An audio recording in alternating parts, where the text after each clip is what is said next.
I used to love the National Football League draft. Hey, one day a year, you get to see who your favorite team picks from college. You get to see where the big quarterbacks go. You're in and you're out. And then in 1984, it started to change. This guy named Mel Kiper Jr. He came out of nowhere. He was like Punxsutawney Phil. He just popped out of a hole. One day a year, went on to ESPN, and every time they drafted a player, he gave you excruciating detail about it. It was remarkable. And then eventually he turned this one day a year thing into a 365-day-a-year business. And the draft went from 1 day to 2 day to 3 days, and it was in prime time. And suddenly this was a year-round enterprise. And he was the first draftnik, but then these other draftniks came out, and they do something called a mock draft. You know what a mock draft is? It's where the experts tell you exactly which player is going to which team in the first couple of rounds. And they're not usually right. I'll tell you why they're not usually right. Because then they have a mock draft 2.0 and 3.0 and 4.0. I mean, what changes? Nothing changes. What, a wide receiver converted to Buddhism so he's moved down in the draft? And Mel Kiper Jr. tells us this is going to happen, but whatever he says never happens. I got a better chance of today predicting the high temperature in Bosnia 5 years from now than he does of telling you the fourth player going to be drafted next week. My goodness. It's the worst. It never stops. It's like election polling. I hate the polling. The only election polling that counts is who you vote for on election day. Beforehand, people are undecided. People change their minds. People lie to the pollsters. They called me last week. I told them I'm voting for Winnie the Pooh. Winnie the Pooh. She's never done anything bad to me. Okay? No more mock drafts. My barber has a mock draft. It takes him 7 minutes to cut my hair, but I'm in his chair for 90 minutes because he's giving me his mock draft. No more polls. No more mock drafts. No more mock drafts. If some stumblebum gives me mock draft 7.0 in the next 2 days, I'm gonna be gambling mad!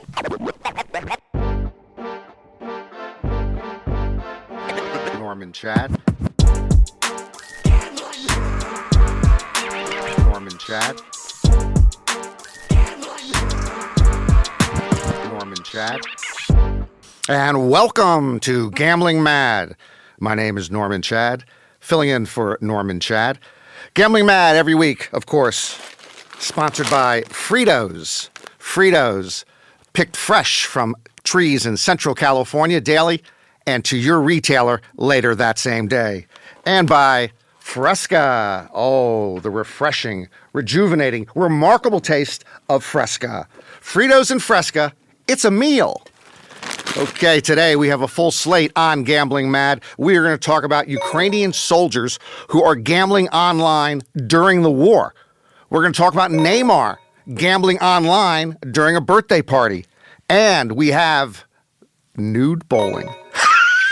That's right, buck naked bowling. But first, I want to talk about slot machines. Slot machines go to the heart of gambling in Las Vegas or Atlantic City. Nobody should play slot machines. It goes without saying. Like nobody should wrestle alligators for a living.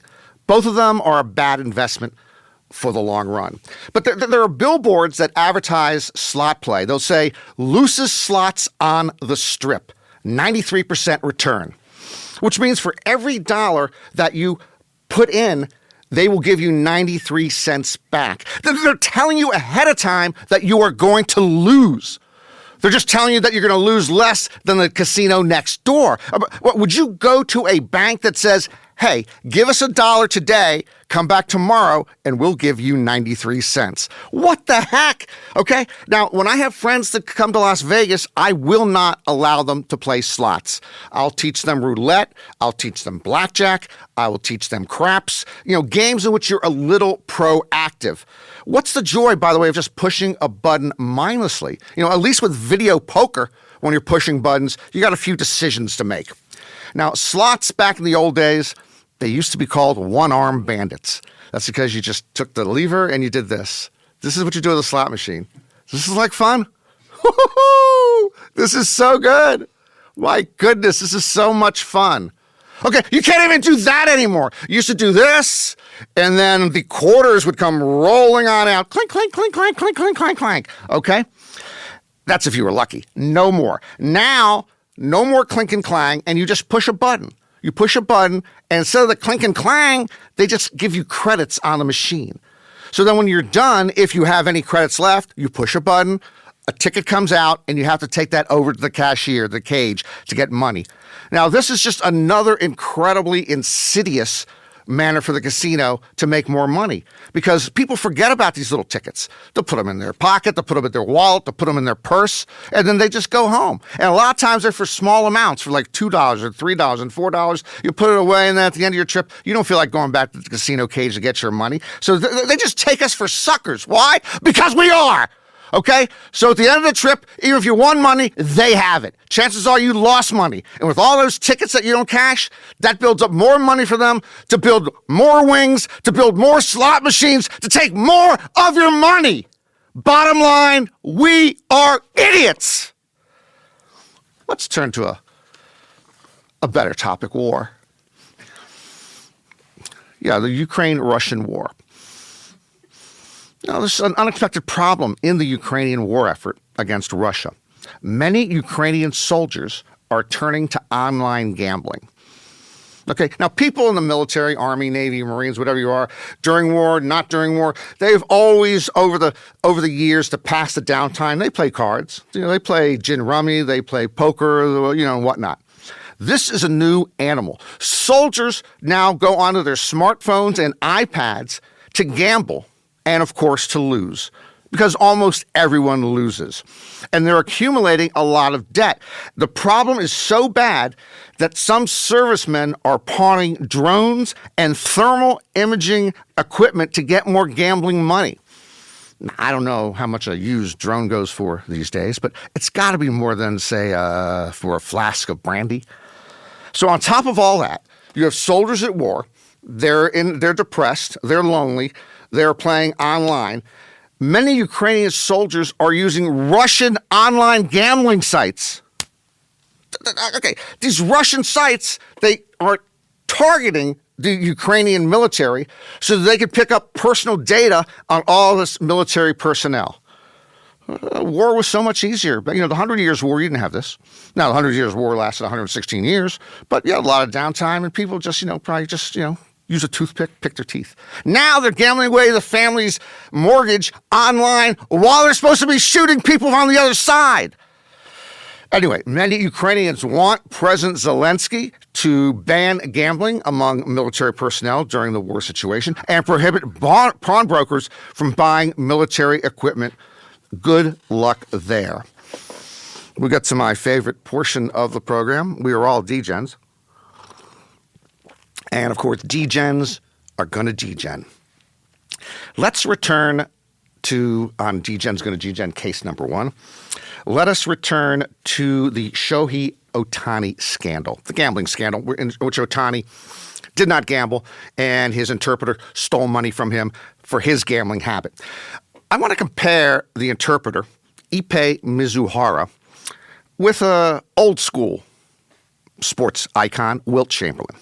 Over a 26-month span, Ohtani's interpreter allegedly placed 19,000 sports bets. By comparison, over his 63-year life, Wilt Chamberlain claimed he had sex with 20,000 women. Okay, 19,000 bets, 20,000 women. Which number is more believable?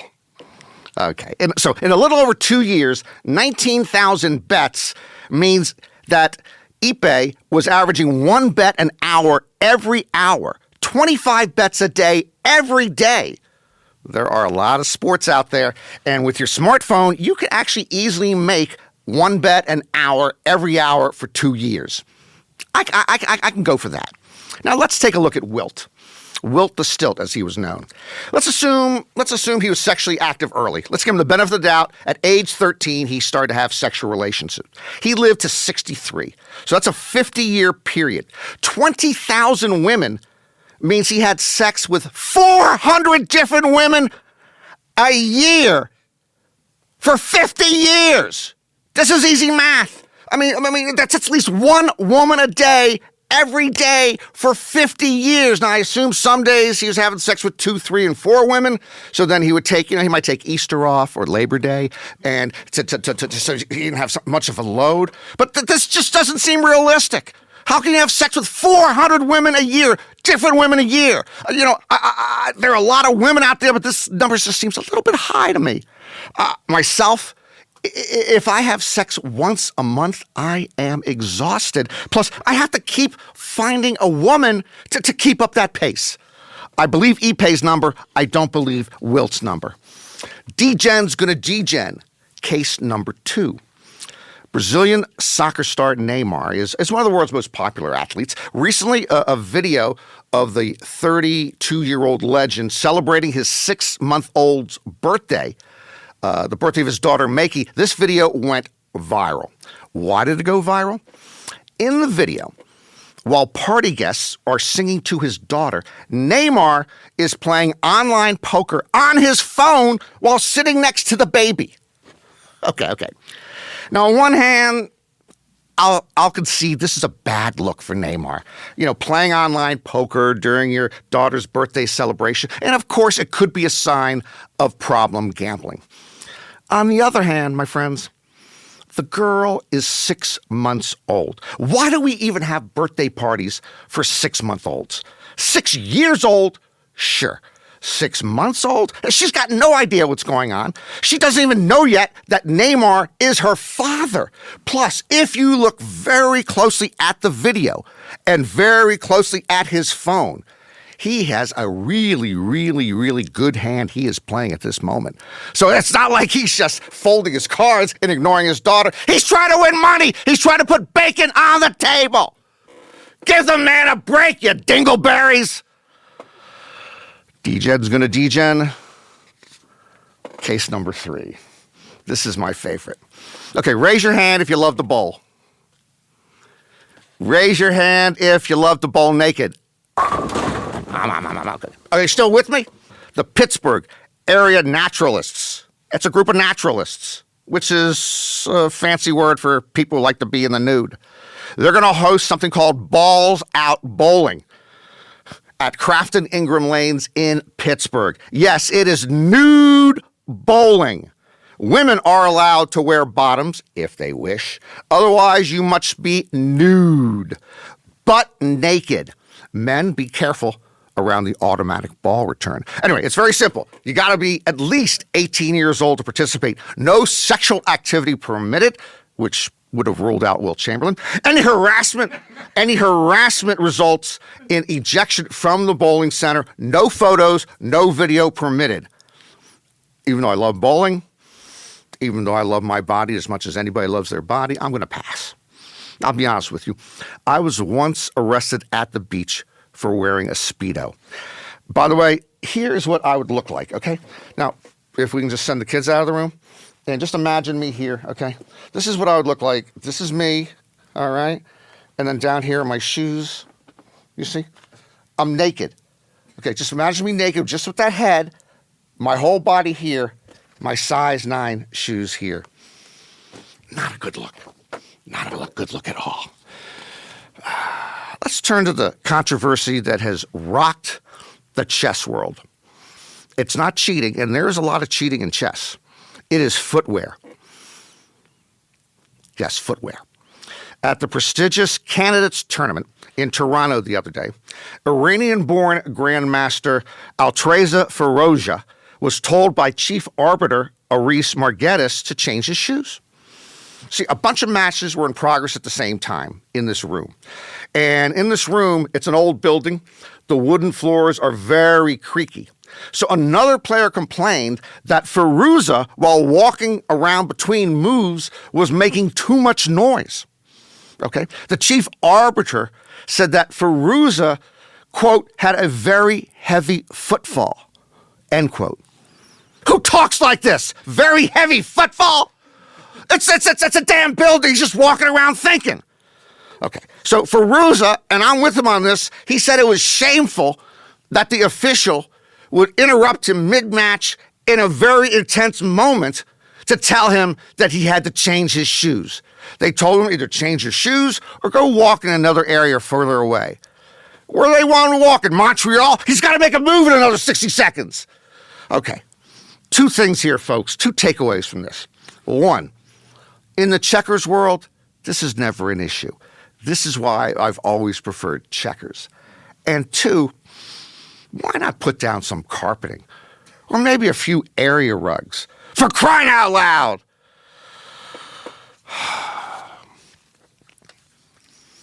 I'm going to say this one time, and one time only.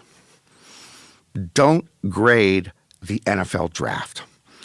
The moment the NFL draft is over, these helmet head huckadoodles give a grade to each team on how they did.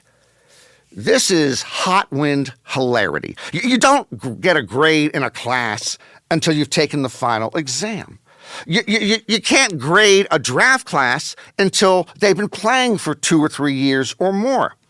You think the day after the 2000 National Football League player draft, the New England Patriots got a good grade? Probably not. But 20 years later, I guess I might give them an A+ for selecting Tom Brady in the 6th round of the draft. Okay? You would not grade Leonardo da Vinci on the paints and the brushes and the canvas he purchases when he's going to do the Mona Lisa portrait. You grade him after he actually paints the damn painting. And me, I think the Mona Lisa is a little overrated. I give it like a B-. That will wrap us up today on Gambling Mad. I'm your host, Norman Chad, filling in for Norman Chad. Remember, don't roll the dice unless you know they're loaded. We'll see you again.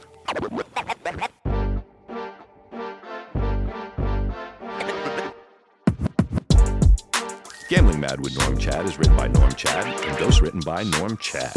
Executive producer John Scheinberg, Rick Barrio-Dill, and produced by Norm Chad and Rick Barrio-Dill. Associate producer is Bree Khoury. Showrunner is Dan Telfer. Audio, video, engineering, and studio facilities provided by 360 Pod Studios Beverly Hills and Slap Studios LA. If you want to complain to Norm about anything, make sure to reach out at Gambling Mad Show, anywhere you get your socials, and at Gambling Mad with Norm Chad on YouTube. And if you really want to get at him, send a message to info@slapstudiosla.com.